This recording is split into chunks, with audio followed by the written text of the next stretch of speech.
Hi, today we're talking about diastasis recti, also known as diastasis recti or separated abs. If you'd like a full 20-minute workout that's safe for diastasis recti, you can click the link above and go straight to my 20-minute workout. Today we're going to talk about what diastasis recti is and 3 exercises that will be very helpful to you as you start to heal that ab separation. So diastasis recti is most commonly found and most commonly known in women after giving birth. But it can happen in various situations. It can also happen if there's a sudden gain in weight in the belly, and it can happen in men as well. So basically what happens, especially during pregnancy, right, is there's a sudden gain in weight right here, just in size, and what happens is that rectus abdominis separates at the linea alba. So the linea alba is tissue right here down the center. Your rectus abdominis is that six-pack muscle that runs up and down. And as that belly gets bigger with the baby growing, those abdominal muscles will start to separate. They pull away from the linea alba. Now, in most people, it actually will go back together again after birth. But in many of us, it can stay separated, and in that case, we will diagnose a diastasis recti.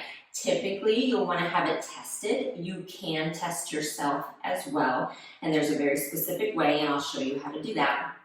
But if it's 2 finger widths or more, then it's considered a diagnostic diastasis recti. If it's less than that, you won't necessarily follow the precautions because typically it's still functional. But 2 finger widths or more, you want to really be aware of that and what's safe to do and what you want to avoid to keep it from getting worse. So if you are here postpartum, just keep in mind, as a physical therapist, I have some very specific recommendations postpartum. Whether you do have diastasis or not, there are a few things I want you to follow for the first 16 weeks after giving birth, okay? So for the first 16 weeks, no running, no jumping, no planks, no crunching and abdominal work. I know it sounds like a lot. I promise you can do it. But what it does is it helps your body to heal. It helps prevent pelvic floor problems.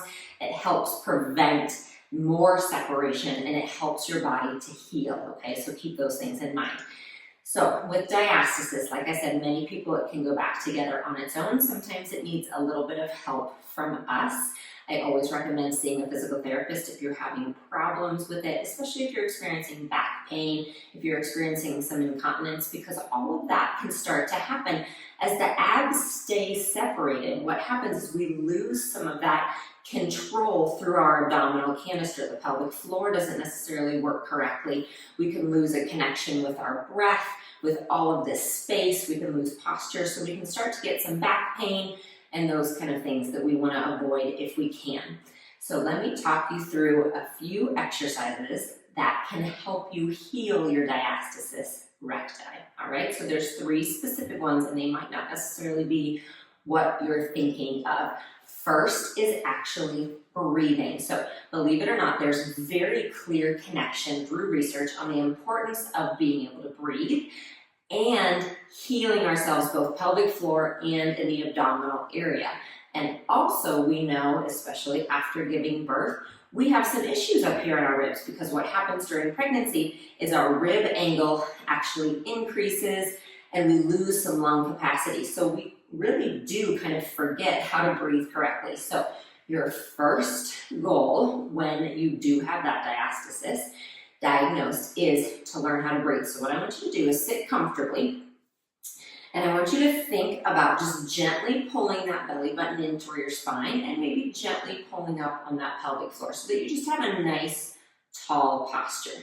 And now what you're going to do is take a nice big inhale, and as you do, I want you to think about your ribs moving side to side. So I don't want your chest to lift, I don't want your back to arch, and I actually don't want your belly to get bigger. If you were trained as a singer, that's common, right? You take big belly breaths, but what I want is actually your ribs to move. You can even put your hands here if you'd like, or cross them. So what you'll do is take your inhale, feel the ribs expand side to side, and then exhale and funnel the ribs down and the air out. So you're going to inhale through your nose, exhale through your mouth, And I promise this is important. It might seem boring. I know if you're thinking that. I know you want to get to the hard stuff. I know you want to do crunches.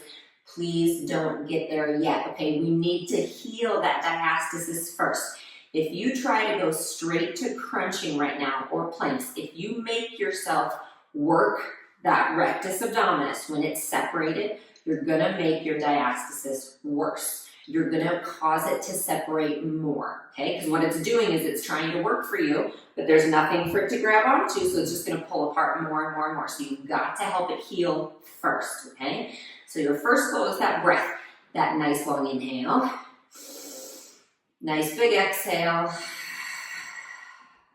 and I want you to do about 50 of those a day, okay? Just throughout the day, laying down, sitting, just start to catch yourself breathing correctly. Okay, exercise number 2. You're gonna sit with your legs straight out in front of you, about mat distance apart, and pull your toes back. Because another thing we have to do is create more space in here for those abs to come together, right? I don't want you in that bad posture. I don't want you sticking up here. We really need space in what we call that abdominal canister. The thoracic spine is a big part of that. So you're gonna be here. You're gonna bring your hands behind your head, and you're gonna rotate, and then back to center, and then rotate the other way.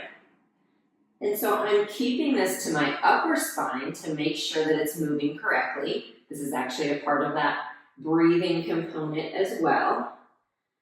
And I have seen hundreds and hundreds and hundreds of physical therapy patients over the years with both diastasis recti and pelvic floor issues, especially after giving birth.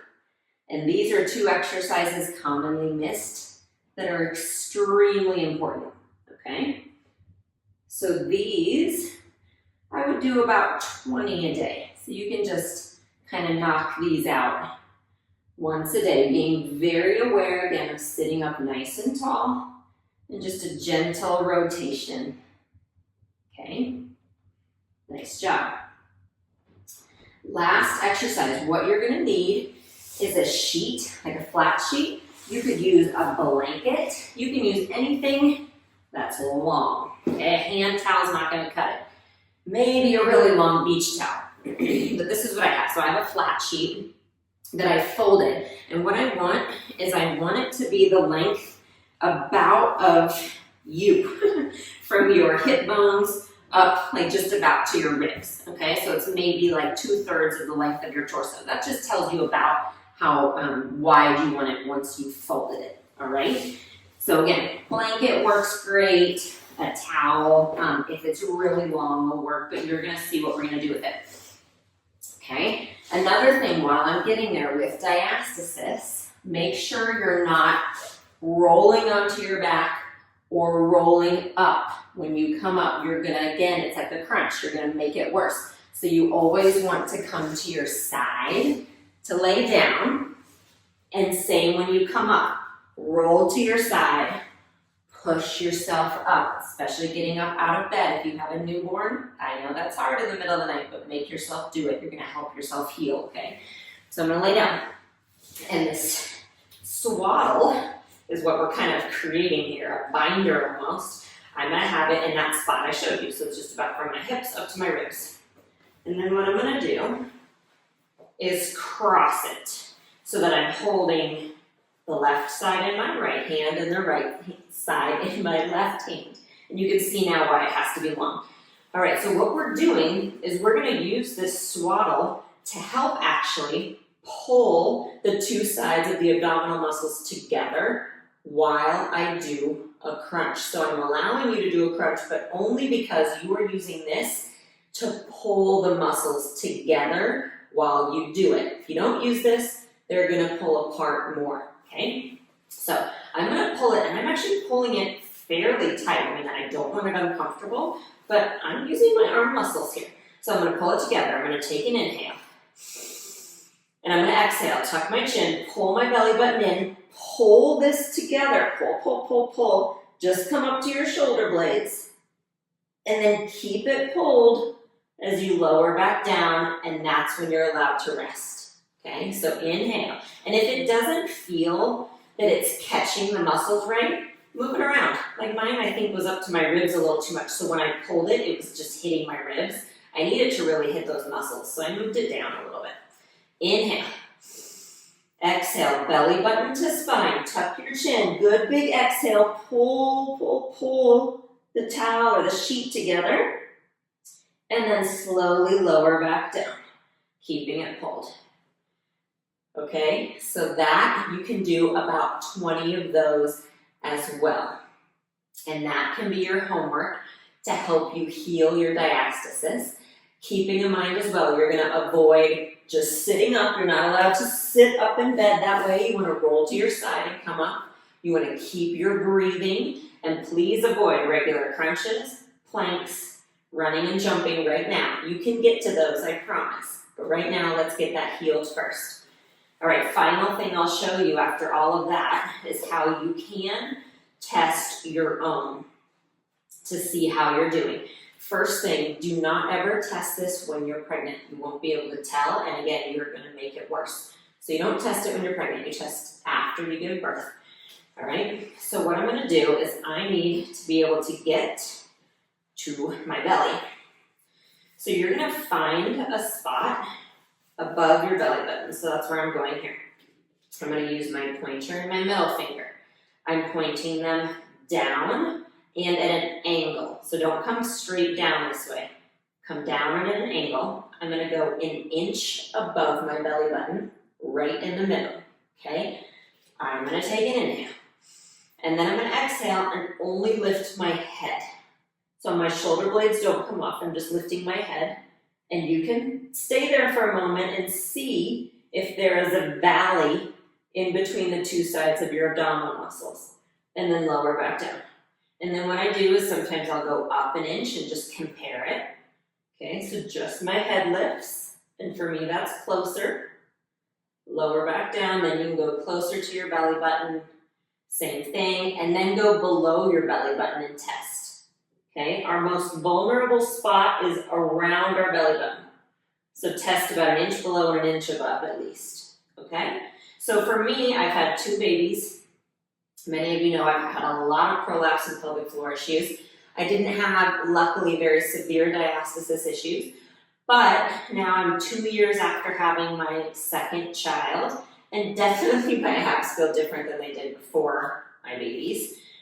So I have a 1 finger separation, 1 to a half. And that's something I will probably have the rest of my life because I had kids. It's there, it's okay, it doesn't affect me functionally. I can do all activities I want, I'm completely fine, but it's there. So don't worry if you do have a little one that's maybe 1 finger or less, that's normal. We're really gonna be concerned more about 2 fingers or more, okay? So I hope that helped. Hope it gave you some peace of mind, gave you some tools as you work to heal your diastasis. Don't be afraid to leave comments and questions. Like I said, go find that 20-minute full workout too, so that you can have some really safe exercises that you can do. Because even though it feels like maybe there's not much, I promise there's a lot you can still do. All right? Thanks. I'll see you next time. Thanks so much for stopping by. Remember, subscribe to my channel and you'll be notified every time a new video comes up. Like and comment on this video and let me know what you thought. You could also always come over to jessicavalantpilates.com to find all the resources I have for living a healthy lifestyle, including full-length workout videos, healthy recipes, and a community I would love for you to be a part of. So I'll see you there.